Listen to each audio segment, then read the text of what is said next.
Every day means every day. Hey, in this video, I want to talk to you about redefining what winning really means to you. Because at the end of the day, whether you're an athlete, whether you're a student, whether you're a corporate professional, at the end of the day, we're all after winning in some way, shape, or form. If you're an athlete, you want to win a championship. If you're a student, you want to win by acing that class. If you are a professional, you want to win by closing the deal, by increasing the bottom line. If you're an entrepreneur, you want to win by maybe exiting your business or by landing that big client. Everybody is searching for the formula to win. But here's the challenge. Most people's definition of winning is really the wrong definition to begin with. See, people think that if you just beat the other person that you are competing against, that that's winning. And I want to argue to you in this video that that's not the truth, and that if you would simply redefine what winning really means to you, you would experience 10 times more success in any endeavor of your life. Let me tell you a quick story to illustrate this. You might have noticed these two Big Ten championship rings over here from the University of Michigan. I was on the gymnastics team at U of M, and I was actually cut from that gymnastics team 4 times in 5 years. I circled back as a coach of that same team that I was cut from to win those 2 Big Ten championships, back to back, by the way. Now, why do I say that?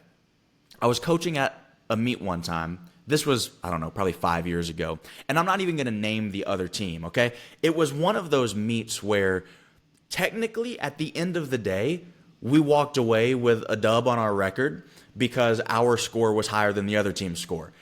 But calling it winning would be kind of generous. I mean, honestly, it was one of those meets where the other team lost more so than we really won. I mean, we've had multiple falls. I'm pretty sure on each event, we had at least one fall. It was sloppy. The energy of the team, the support system just wasn't really there. It was a mess. It wasn't what you would expect of an elite level program. The standards were never upheld throughout the course of that competition in any regard, for the athletic performance, for the mental performance, the energy all throughout. It just wasn't what I would have expected from the team that I was helping coach at that time. But again, at the end of the day, technically, they won. Here's where I had an issue. I pull out my phone later that night, and I get on Snapchat, and I see the stories of some of the guys who were on the team. And I see that they're out at a bar celebrating. They got drinks, they got girls with them, they got all the stuff. And I texted one of my guys. I was like, dude, what are you doing? And he said, what do you mean? I said, well, why are you guys all out right now? He said, I mean, it's celebration dinner. Like, we won. This is what we always do. I texted him back and said, is that really what you would call what just happened? You would call that winning? He said, dude, why are you trying to be like that? I mean, we won the meet. I understand it wasn't the greatest thing we've ever done, but we won the meet. So why are you being all picky? I said, because if you take that same standard and you proliferate that standard throughout time, you continue to behave in that way. You continue to produce results that are in accordance with that standard that you seem to be okay with right now. And you do that at Big Ten championships or at an NCAA championships, you're going to get laughed out of the room. It's not going to be pretty.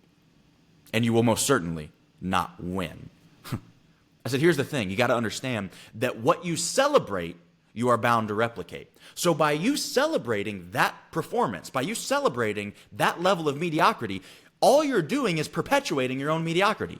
All you're doing by celebrating a low standard is you're convincing your own mind and the minds of everybody else on the team. This is a social construct. You're giving each other permission to say that, yep, this standard is acceptable to us as a collective. That's what you're doing when you celebrate that kind of a result. So I said, here's what you got to do. A, stop celebrating mediocrity, because what you celebrate, you're bound to replicate. Number 2, can we just change our definition of winning? Can we change our definition from, I'm not going to say that I won based on looking at a scoreboard, because just because you did less poorly than everybody else doesn't mean that you did anything exceptional. Like, let's start judging ourselves based off of objectively, how good could we get?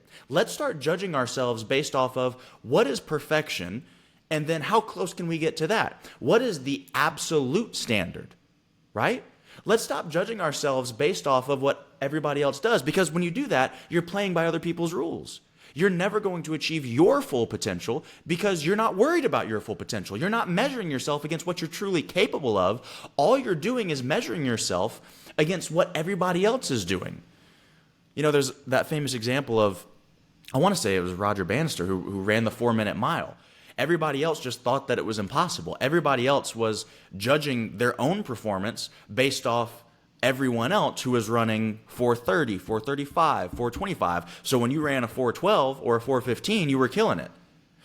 It wasn't until Roger came along that somebody had just the heart to say, I'm not going to judge myself based off all these other people's expectations. I'm going to judge myself based off of where I actually believe that I can go. And I believe I can get to a 4-minute mile. And so now all of a sudden, 4:15, 4:12, 4:20, it doesn't look quite as good. And yeah, maybe I'm beating everybody else, but that's not my standard. That's not what I care about as a man. I don't care about beating other people. I care about my potential. I care about seeing how far I can go, how far I can push this thing. And lo and behold, because he didn't limit himself with other people's expectations, with what other people thought was a reasonable standard, with what other people thought was winning, because he didn't judge himself based on other people, but he judged himself based on his true capacity, he ended up running a 4-minute mile. And what's crazy is as soon as he did it, everybody else seemed to magically be able to break through that 4-minute barrier. Why? Because their standard had changed. Not their potential. Their potential was there all along. They could have run a 4-minute mile all along. Their potential did not change. Nothing changed about who they were intrinsically. Their intrinsic ability, their intrinsic potential, nothing changed. But their expectation changed. Their standard changed. What they thought winning meant changed. So I want to challenge you in this video today. Change your definition of winning. And remember, what you celebrate, you're bound to replicate. So don't keep celebrating a mediocre win. It's not enough. It's not enough. Just because you aren't as bad as somebody else doesn't make you great. Be bold enough to strive for greatness. Be bold enough to strive for excellence in every single thing that you do. And I promise you, just by being willing to strive for that, you're going to separate yourself from everybody else with that low-level mentality that winning, beating other people, is the standard. That's not the standard. The standard is your potential. I promise you, if you keep that front of mind every single day, it's going to completely change everything about what you do. Hey, don't forget, every day means every day. I'll see you on the next video.